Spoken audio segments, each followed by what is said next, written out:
welcome back to IELTS. Today's lecture we will solve the NLM questions by alternative methods. Question हमारे पास है find the acceleration and normal NC between block D and COT and normal between block A and block B. And force F is equal to 16 Newton is applied on block A. हमें acceleration and normal निकालना है. From figure, acceleration of the COT as well as blocks will be the same because blocks and COT are connected with each other. So हम इस पूरे को एक ही system मान सकते हैं.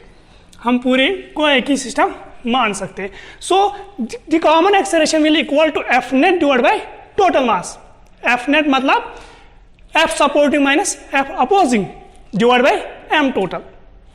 अगर मैंने इसको सिस्टम माना तो ये जो है force F is equal to 16 newton है, ये खाली अब ब्लॉक ए पे नहीं लग रहा है, ये पूरे सिस्टम पे लग रहा है. सो सिस्टम पे जो फोर्स लग रहा है वो 16 न्यूटन है. फ्रिक्शनलेस सरफेस है, कोई फ्रिक्शन नहीं, मीन्स अपोजिंग फोर्स कोई नहीं, यहाँ पे भी कोई अपोजिंग फोर्स नहीं. So the opposing force is equal to 0. Opposing force कोई नहीं है. F सपोर्टिंग जो है खाली 16 न्यूटन है. सो हम बोल सकते हैं जो A is equal to F net is equal to 60. F net is equal to 60. Mass total M is equal to 2 plus 2 plus 1 plus 1, that is equal to 10. Also mass of COT, that is 4 kg. 60 divided by 10 is equal to 6 meter per second square. So the blocks as well as COT will move with the acceleration of 6 meter per second square. Now जो ये 60 Newton force है ये खाली लग रहा है किस पे, ब्लॉक ए पे. बट एक्सेलरेशन COT में भी आ रही है, एक्सेलरेशन तो ब्लॉकों में भी आ रही है. इसका मतलब है कि कोई ना कोई फोर्स है, न्यूटन सेकंड लॉ के हिसाब से कोई ना कोई फोर्स है जो COT को चला रहा है. हियर अगर मैं COT पे फ्री बॉडी डायग्राम डालूं, ये मेरे पास COT है, ये बॉडी दो सरफेस कांटेक्ट है, तो जो सरफेस कांटेक्ट फोर्स आता है उसको हम नॉर्मल कहते हैं. ये हमेशा पुशिंग फोर्स होते हैं. सो ये इसको क्या करेगा, पुश. ये कौन सा है, एनसी. गिवन क्वेश्चन में ये एनसी है. ये किसके बराबर होगा, एन सी के बराबर. और कोई फोर्स इस पर नहीं है. इसका मतलब है कि NC is the responsible, Newton second law के हिसाब से NC is the responsible for giving the acceleration in the COT. So according Newton second law motion, this NC force will equal to mass of COT, जिसको acceleration दे रहा है, that is mass of COT into acceleration. कितनी acceleration दे रहा है इसको, A acceleration. Mass of COT 4 kg है इनटू एक्सेलरेशन किसके बराबर है, that is 6 metre per second के बराबर. 4 into 6 is equal to 24. So the normal between block D and COT is equal to 24 newtons. Now normal between block A and block B. Here यहां पे जो normal ए इसको देगा इस direction में, that is an. ये एम यही responsible होगा खाली इस बी को चलाने में नहीं, बल्कि इस पूरे सिस्टम को एक्सेलरेशन ए देने में ये रेस्पॉन्सिबल होगा. So we can say that N is the responsible for giving the acceleration of this one system. इस सिस्टम को according to Newton second law of motion, then this N will equal to mass of system into acceleration of system. वो common होगी, वो भी ए के बराबर होगी. मास of system होगा 2 plus 1 plus 1 plus 4, that is 8 Newton. Mass is equal to 8 and acceleration is equal to 6 meter per second. 8 4 8 6 हो गया 48 Newton. So the normal will be equal to 48 Newton. Now second question.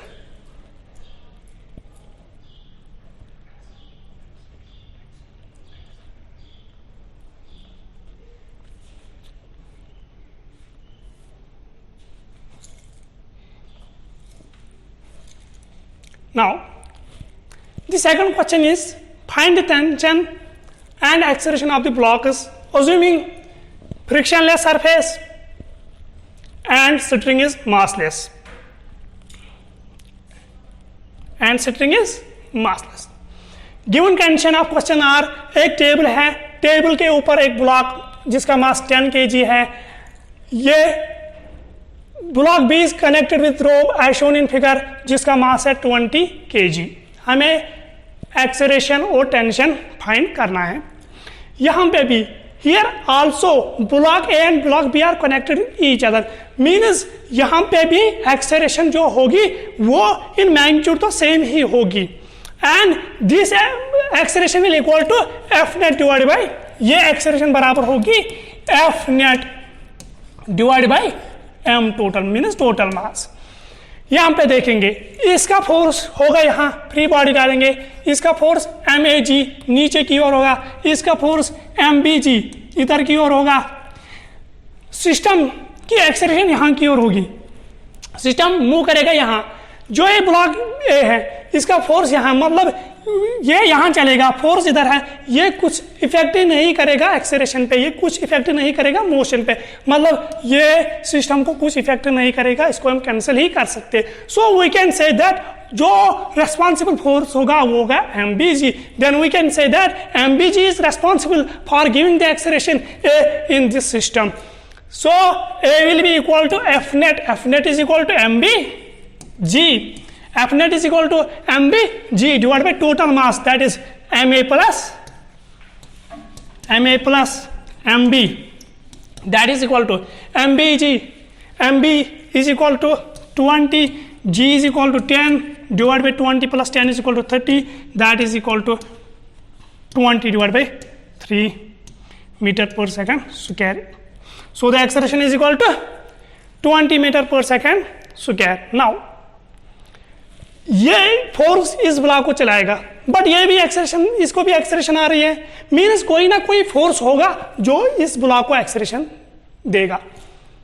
यहाँ पर free body diagram देगा, यहाँ पर ये चल रहा है इधर, mg इधर, इस पर कोई फर्क नहीं, बस इसको ये t लग रहा है इधर की ओर, मीन्स यही t जो F net फोर्स लग रहा है इस पे वो खाली ये t है. Then we can say that this t is responsible for giving the acceleration that is 20/3 metre per second square in block A. So Newton second law के हिसाब से ये टी बराबर होगा मास ऑफ ब्लॉक बी जिसको acceleration दे रहा है, that is mass of block A into acceleration, that is common acceleration A. Mass of block A is equal to 10 and acceleration is equal to 20 divide by 3, that is equal to 200 divide by 3 newton. So the tension is equal to 200 divided by 3 Newton. Hope you got the new ideas for solving the NLM questions. Like the video for more, subscribe our channel.